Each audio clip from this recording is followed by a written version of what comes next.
Welcome to the Worldwise Wealth Podcast.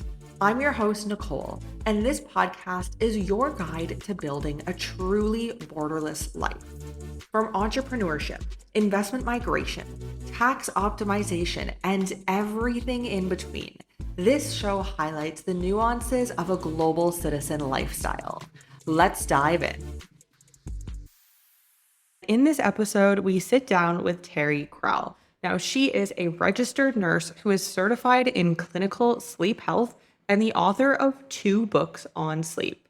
She is a nationally recognized sleep health and wellness consultant, educator, advisor, and advocate, as her work in the field of sleep medicine has spanned over 25 years. She is a spokesperson for the Better Sleep Council and works with a variety of organizations throughout the US to promote sleep health and wellness. In this episode, we really dive into the details of sleep, how you know if you are sleep deprived or if you need better sleep, and her top tips on how you can work to get better sleep, even if you are traveling, busy, owning a business, being an entrepreneur. We really dive into what better sleep looks like in this episode. It's a pleasure to be here. I'm a big fan of yours, and this is very exciting for me. So, I'm a registered nurse, and I fell into sleep medicine quite by accident quite a while ago. I was helping recruit some physicians for an insomnia study, and next thing you know, someone invited me to a sleep clinic for a week, and I woke up to the importance of sleep. I think a lot of healthcare providers, historically, we've sort of put that on the back burner, in our due to our hours and our lifestyle. But I realized that, oh my gosh, this is so important.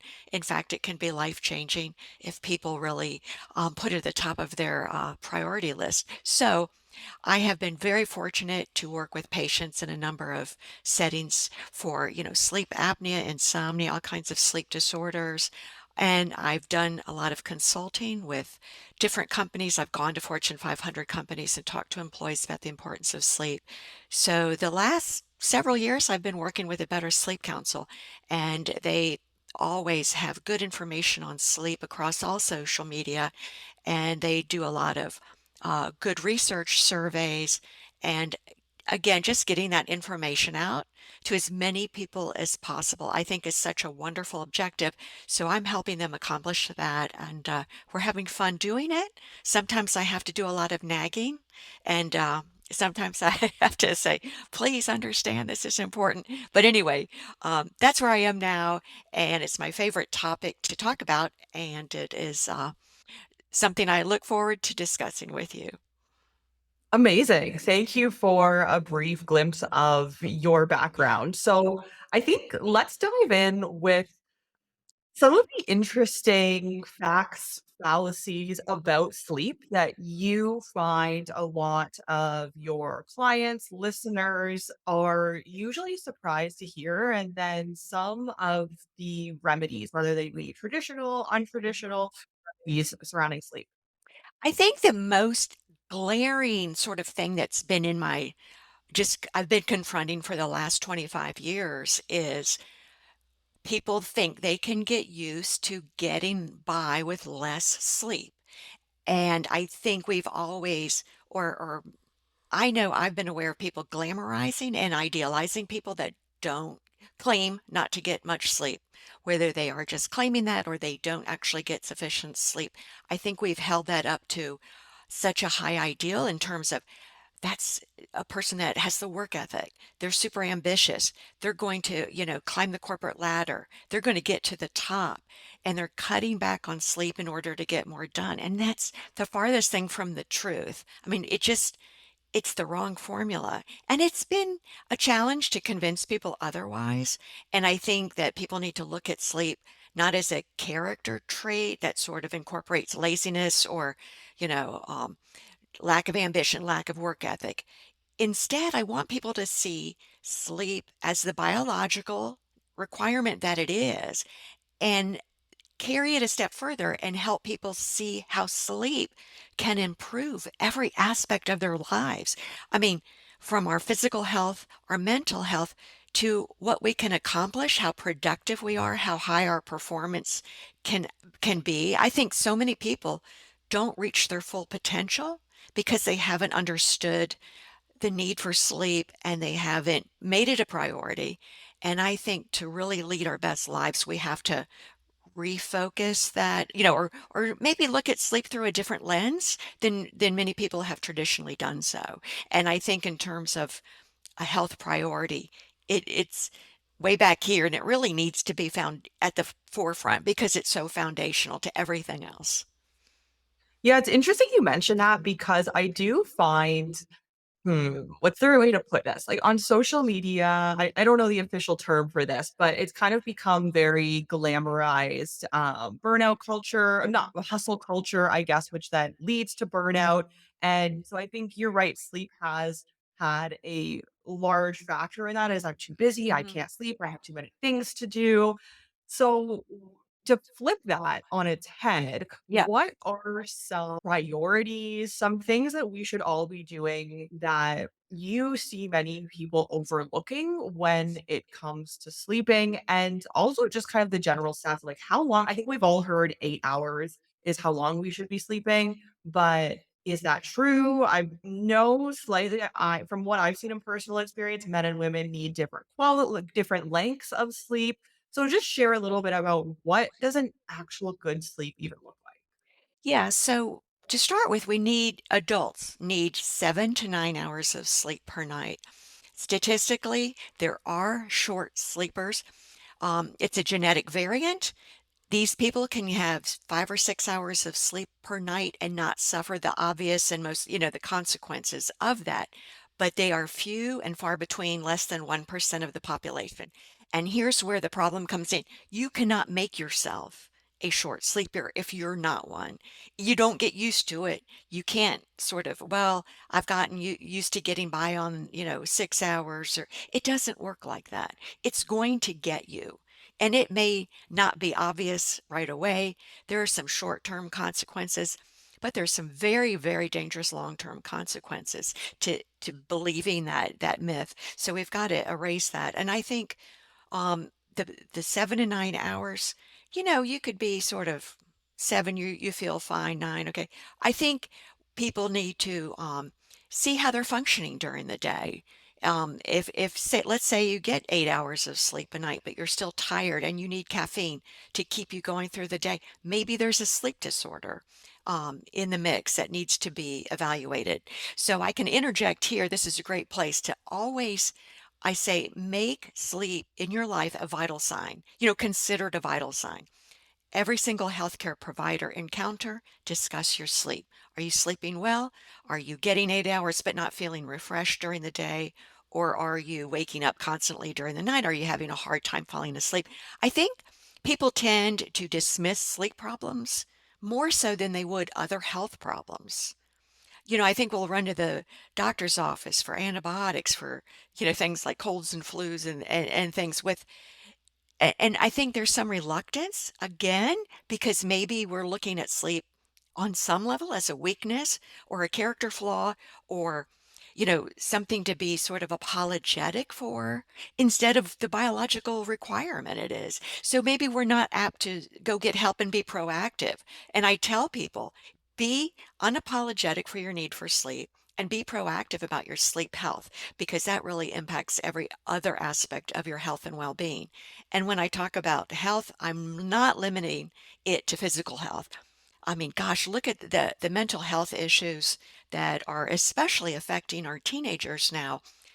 There's some really good research out there pointing to sleep deprivation as a root cause, and that should be alarming to every adult and every educator, every legislator, every parent.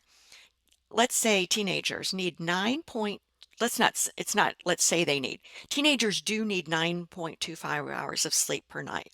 Very few teens get that. And this is a huge problem. And we look at so many problems with obesity, physical issues, hypertension, problems with digestion, all kinds of things that really can start early when you think about it in the teen years that and diabetes, blood sugar problems. Our metabolism is completely thrown off when we don't get enough sleep.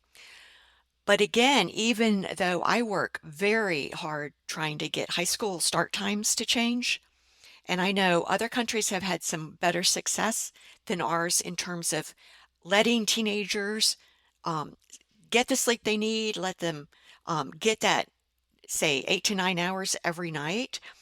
And we see better health, but we also see better ability to control their emotions, to, you know, the substance abuse and sleep deprivation go hand in hand, lack of judgment. Sleep really impacts how we think and how clearly we think, and the judgment. Sleep even impacts our ethics, um, our reactions, how we organize, how we problem solve. So I think, it's amazing to see how it can impact adults, but just, take a younger brain when you talk about teens and even younger children and how completely devastating it can be for them in so many aspects when they don't get sufficient sleep, whether it's short term, long term, just a chronic thing where, it's not a priority in their household, or it's not a priority in schools when, if teachers see kids falling asleep in class. I mean, again, it's not a behavior issue per se. We got to get to the root, which is sleep. And even some of the ADD issues, um, learning problems can be sort of traced back to a lack of sleep. So again, it's so prevalent in our society and culture as well as uh, everywhere. And I think we've glamorized or maybe we've misunderstood our ability. We think it's something we can control, that we have this control over, and we truly don't. I wouldn't brag about not drinking enough water during the day. How would that if you, Nicole, heard me say, "Oh, Nicole, I can get by with one glass of water through the day." I mean, you wouldn't think better of me or think, "Wow, she's really tough," or she's a go-getter. I mean, we'd look at that and say, "I don't think you understand how important hydration is." So that's sort of what we're doing with the sleep thing. So I think to further answer your question, I think people have to be very careful how they prioritize their days and how we schedule sleep, because we actually get more done when we get sufficient sleep. It seems like the opposite would be true. If we cut back on sleep, we have more waking hours. The problem lies in the fact that our waking hours are of much poorer quality. So we're not doing as well. We're disorganized, and what we do is more prone to errors. So it, you're not gaining anything by sleeping less to do more. So I think if people sort of flip it, like you just showed us, if you turn it on its head and say, I'm going to get sufficient sleep every night, I think, well, I know people are going to find themselves having a better attitude, a better outlook, more motivated, more organized, and really just performing at a much higher level. Now, it may take a while if people have been undersleeping for a long time. And I always say undersleeping is underperforming. But here's where it's real tricky with sleep. We don't have good insight. When we're performing poorly from a lack of sleep, we can't quite see it because of how our prefrontal cortex is impacted by a lack of sleep. We've got that cloudy thinking, but we don't have good insight. And we could attribute it to this and that or not even see it, but it's happening. So if people have been undersleeping for a long time, I say, really put it on the front burner for 2 weeks and see if you don't feel better. Maybe 3 weeks. But really, when I've had people kind of go, oh my gosh, I forgot what it feels like to be well rested. I don't need caffeine throughout the day. I don't fall asleep when I'm sitting at the red light in traffic. There's just so many things I think people aren't getting it. And then we can carry it further. Our relationships are impacted by a lack of sleep from whatever reason. Our mood, our outlook, the way we handle stress, everything. We're so much more resilient when we're well rested. If people could just flip it around and say, look at all these unbelievable benefits and really look at the risk benefit ratio. It's just not worth it to cut back on sleep because you're gaining nothing in the short or long term at all. And it's very frightening what can happen with a lack of sleep over the years. There's been research into of a lack of sleep with three different kinds of cancers, with dementia, with Alzheimer's, obviously heart disease, diabetes, lots of serious things, kidney disease, osteoporosis, and some things we may be attributing just to say, old age or this or that, or these are inevitable chronic issues we all deal with. I just think we have to say no. Um, why don't we deal with the sleep and see how that can change us? And to do that, though, Nicole, is so tricky because years ago, you're too young to remember this, but years ago, the seatbelt campaign was tricky because we depended on adults to make sure those little kids were buckled in. I mean, we knew through research how important seat belts were, but if the kids didn't have the adults doing it, they were out of luck. But then the PSAs, the public service announcements, started with little kids in their car seats looking up at a parent or caregiver saying, "Buckle me up." And I almost wish that that sort of that we have to do that with sleep because I think even if we start the good sleep habits at a very young age, we have the potential to change a child's trajectory in life. I mean, we're going to give a child much better opportunities for learning, for relationships, for achievement and success through better sleep. I just don't think we start the conversation early enough. I don't think kids learn about it in school. I can admit as a healthcare provider, I mean, what I've learned about sleep since I was in nursing school, I mean, it's just wow. It's shocking that, well, it was a while back, but we've learned so much that we have to really say, let's let's make this a top priority in many ways, in the community, in the classroom, in the workplace, especially. Interesting. Okay, so I think there's a lot of conversation happening in the world right now around sleep, but I am curious your opinion and if you've seen any data studies firsthand, secondhand around a lot of these sleep trackers and fitness trackers. I think Mm, it's very prevalent to a lot of people listening because I've never had one. I never want to have one, but I see almost interesting. every Right. 2, 3, 4 every second, third, fourth person I see, I feel like is wearing an Aura ring or, Mhm, I think it's for like a walk or some mhm. sort of fitness tracker, and then sleep, and of course, Apple Watch as well. Sleep is a part of that it will track. So, Right. what do you see with this? Not only as a trend, but is it actually accurately tracking sleep, or is it just kind of giving us arbitrary numbers? No, I think for the most part, the technology is really improving. I think it gives us good information. Sleep is tricky, for a couple of reasons relevant to your question, because we always tell our insomnia patients, you never tell them to try to go to sleep. You just help them relax, sleep will fall. You gotta be careful. I like tracking sleep. I think it's important we track and count calories. We track and count our steps because we know being sedentary is not good for our health. We know it's important to watch calories. Somehow, the- I mean, I think there have been people who've said tracking my sleep makes me nervous about my sleep. Okay, that's fine. But I don't think those numbers justify sort of this anti-tracking of sleep. I think it gives us great information. I think it gives our healthcare providers great information. I think they're helpful in diagnosing sleep disorders, some of which can be quite dangerous if not treated. Take, for instance, sleep apnea.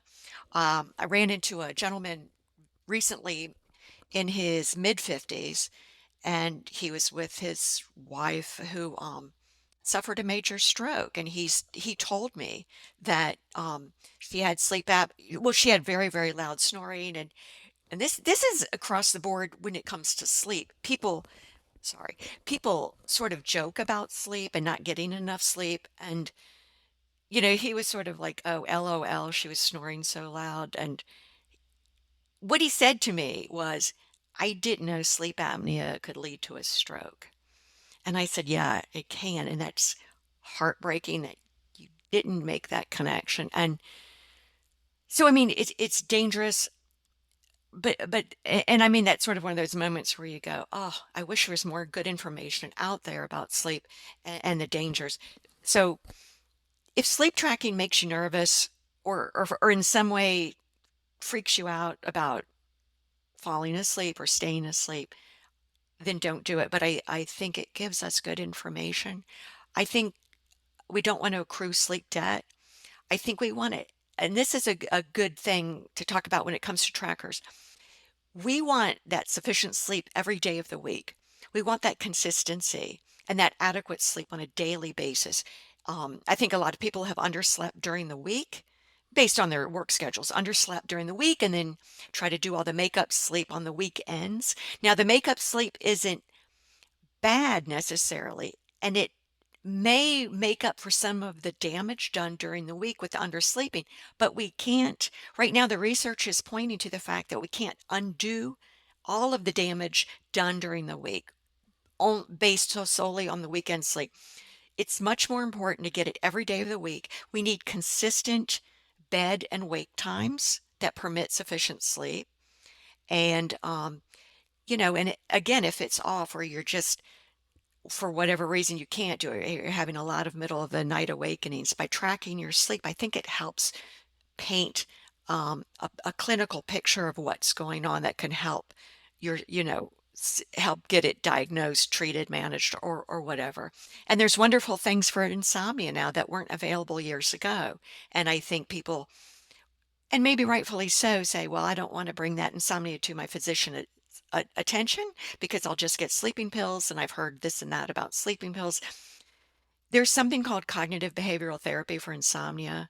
It's a talk therapy, and it helps people reframe the way they look at sleep, think about sleep.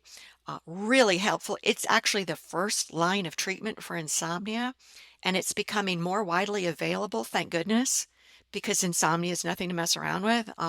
So, and I think there are a few apps coming about that may be already be on the market that are FDA cleared for CBTI. So again, putting that sleep health first, because everything else really hinges on the amount of sleep you're getting. And I can tell people all the time how important exercise is to their well-being, but if they're not getting sufficient sleep, a lot of things happen. Their metabolism slows, tend to get more anxious, depressed, unmotivated. Um, Sleep deprivation really does a number on our mood, and just the way we don't handle stress when we're sleep deprived. We're more emotional. We're less likely to be satisfied with our jobs and our careers, with our partners, with our kids. Um, it's so these tentacles, of sleep deprivation really reach out and affect so many aspects of our functioning. So getting back to the tracker, I mean, understanding just literally on a cellular level how much damage is being done when we don't get enough sleep, that can help. Or even you can just get paper and pen. You can get sleep trackers on the, just a printout sheet, and it just manually write it down if you find you're having problems. I think there are some cool things on the internet available, bedtime calculators. What time should you get up?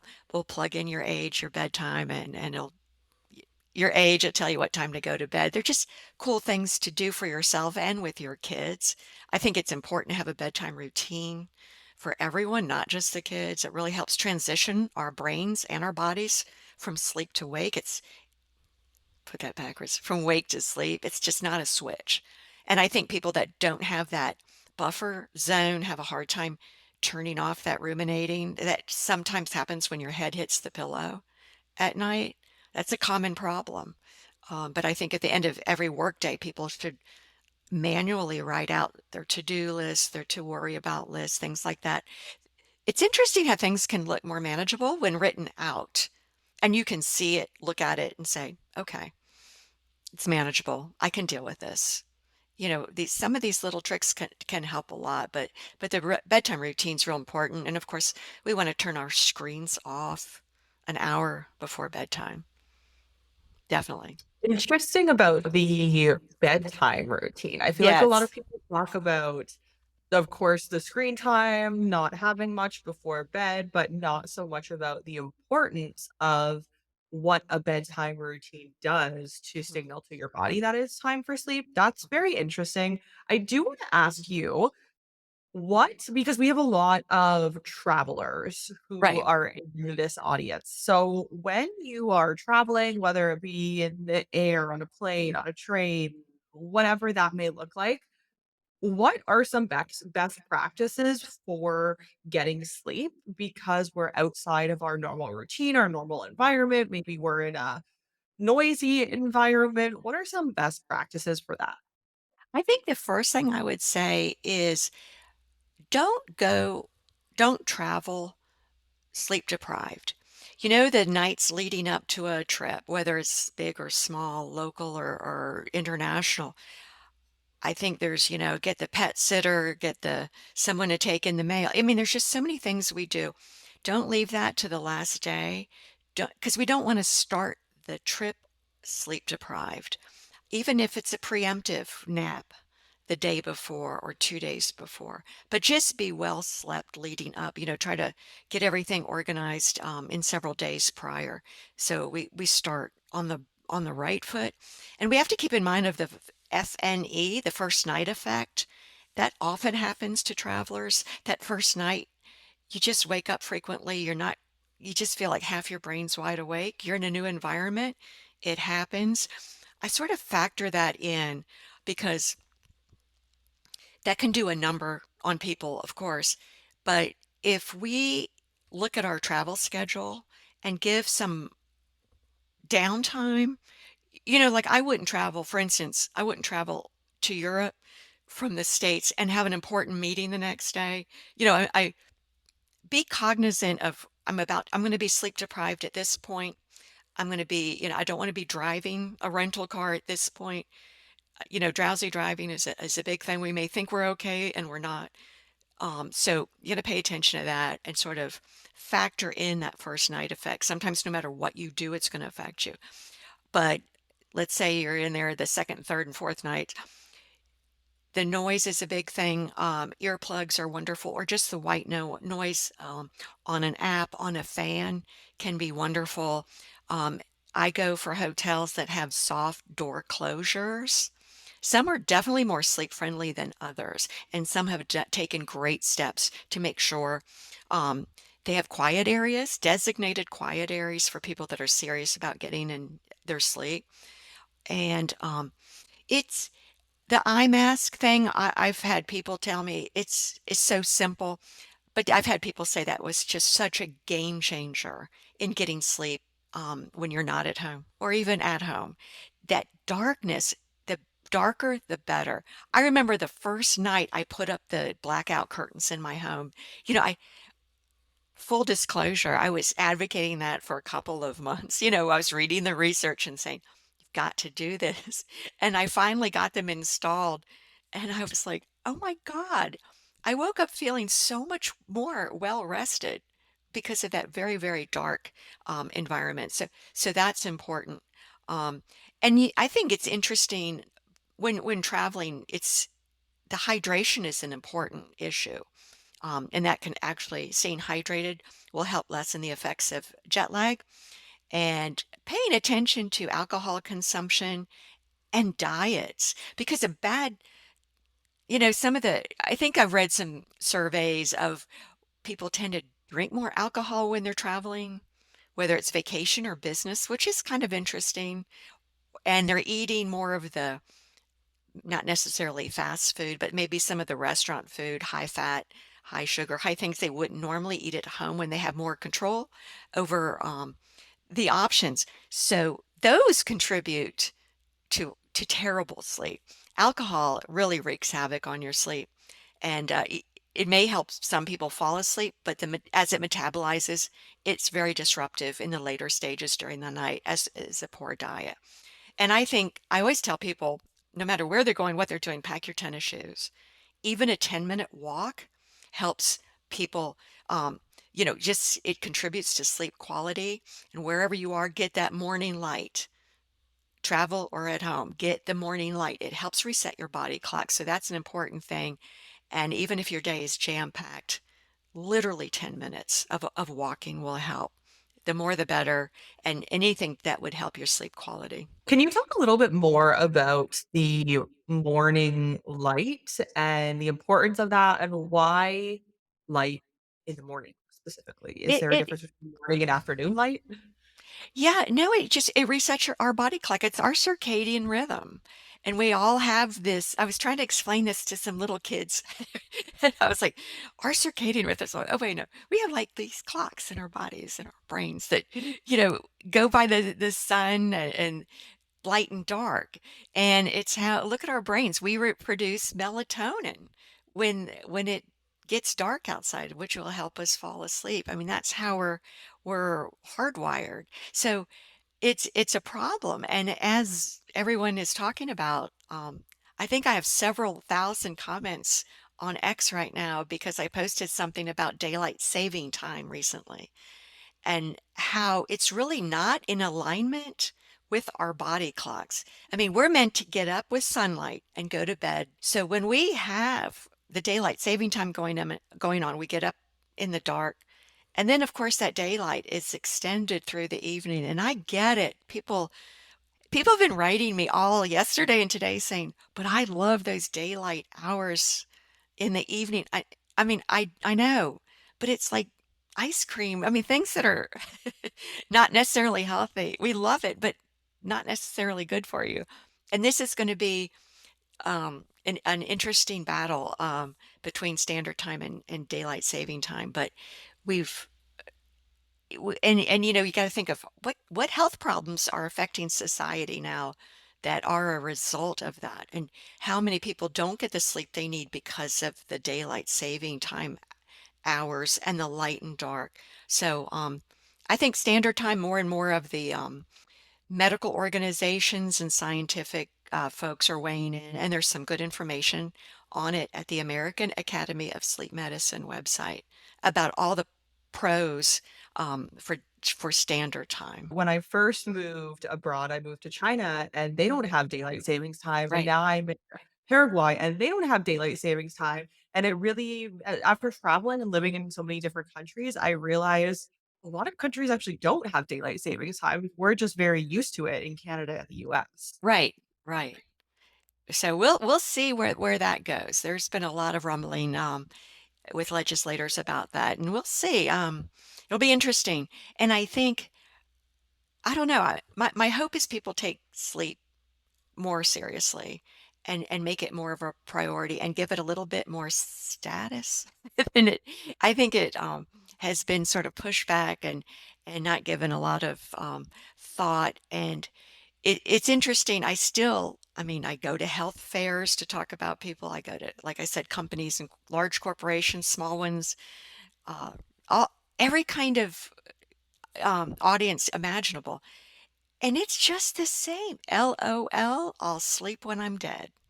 And I tear my hair out over it because it's just so off point and so misguided. And I feel like, gosh, think of all these, health issues caused by this thinking and this mentality, and think of how many people really don't reach their full potential or just lead their best lives. I mean, quality of life is so important. And I think when I think we are our best selves. I think we're kinder. We're definitely happier people.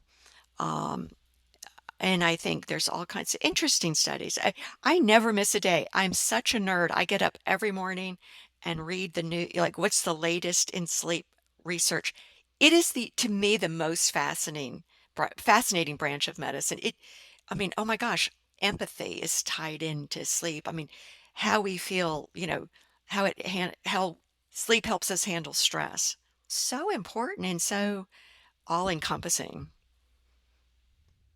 Really gets you to think about something that we have to do every day, but you don't really think about often. So before we end off, what are a few resources, tips, things that you implement into your daily life to ensure that you have a good quality sleep every night? Okay, I think the first thing is if you're having a hard time, and it is difficult with social media and all of the things going on. I have a bedtime alarm, use that. Obviously, bedtime routine. I put a lot of thought and energy into my sleep environment. I think the sleep surface has been overlooked, and that's, it's easy to see why since sleep has been overlooked. But I think people need to pay attention to the sleep surface. There's great new technology, materials and I wouldn't rely on a hand-me-down mattress that's 40 years old to give you the best night's sleep. I mean, really start at square one when it comes to adapting a healthy sleep lifestyle. I think talking to kids early and often about the importance of sleep, not just at bedtime, but during the day. I think a lot of self-assessment when it comes to our attitudes. Say you're not being kind to your partner or you're feeling irritable and angry, stop yourself. How much sleep did I get? Am I, or you can say, stop am I safe to drive? We may think that turning on the radio and chewing on ice can keep us awake. It may not. If we're sleep deprived enough, our brains go into a microsleep, so it's not safe. And again, it's our problem with insight. We don't see necessarily that we're not safe to drive. I definitely wouldn't look at alcohol as a sleep aid. If anyone likes to have an adult beverage at night, I would move it to an earlier time. I'd watch diet. There's a lovely bidirectional relationship between the quality of our diet and the quality of our sleep. Better food equals better sleep. Better sleep equals better food. When you're well slept, you want good food. You can easily walk by the Cinnabon at the airport and not go for it. You've definitely got more self-control. You're more self-regulating, but you're going to eat better when you sleep better and vice versa, as well as move. We're going to move more when we've slept, and we're going to sleep better when we get some movement during the day. So, but I think no matter what, if you put sleep first, the exercise and diet fall right into place with very minimal effort. So I would, if you're not getting, and also if you're not getting up at 6 a.m. to go to the gym, if you can't, if the kids keep you from doing that, I hit the gym at 7:30 at night. It does not impact my sleep negatively. So many years we've heard that in the research, but the latest research said not necessarily. Just do what does you the best, what you feel like, but don't give up on any of it. And if you feel like giving up, just start with sleep, and getting that 2 to 3 weeks of doing that. And I think you'll find yourself feeling better and doing better. Oh, and don't forget the snooze alarm. Set your alarm. If you have to set the alarm, set it for the latest possible time to get up and not near your bed. So you have to get out of bed and don't go back to bed. Snooze alarm's not good for sleep. You're missing that little bit of REM you need at the end, and you'll feel groggy during the day. So definitely do that. And go to the Better Sleep Council website. They have great information. Such good tips on sleep hygiene, sleep habits, strategies, survey results that are fun, and even how to shop for a new mattress if you've been putting it off. Interesting. Interesting to know about the snooze alarm as well. So, Yeah, thank you yeah. for sharing, I mean, countless tips in today's episode. Where can people find you online? I'm on LinkedIn all the time being very annoying. I'm also on X, and Better Sleep Council throws me out here once in a while, and and once in a while on Instagram, but yeah, just and Facebook. So I'm out there. You've just listened to the Worldwise Wealth podcast. Visit our links in the show notes below or at worldwisecapital.com to learn more about how we can assist in your borderless diversification journey. Thank you for joining us, and we'll see you in the next episode.